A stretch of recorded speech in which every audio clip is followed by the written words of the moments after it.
Welcome to Bunk Analysis. In this episode of Coast to Coast, Dr. Helena Gabor talked about past life regression therapy. She uses hypnosis to get her clients into a relaxed state so that they can tell her about past lives. Dr. Gabor believes that in fact past lives are happening simultaneously with current lives. She also believes in a universal mind and a subconscious mind as well as a soul and spirit. Since awareness transcends death, she hypothesizes that we will evolve to a godlike state. Unfortunately, her narrative is lacking in basic scientific understanding. Hypnosis has been shown to be based on the gullibility of the patient, kind of like a placebo effect. I have seen this myself by doing many hypnosis sessions while being skeptical, and I experienced no effect.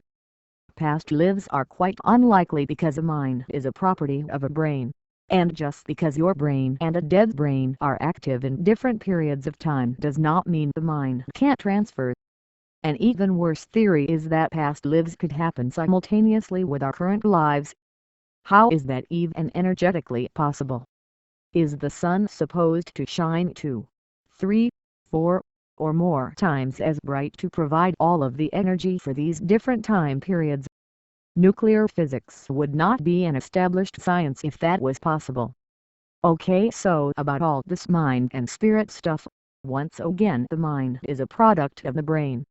In its waking state the brain pulses electricity from one area to another, and this is how we put a lot of information together into being aware and mindful.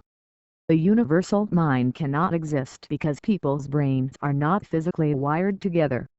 The closest we can come to a universal mind is the internet, in which many minds share information with many other minds.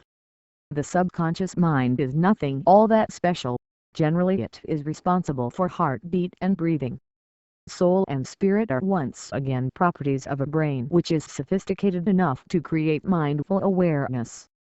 As far as evolving to a godlike state is concerned, it is highly unlikely that awareness transcends death, and there is no evidence that evolution occurs outside of the physical universe.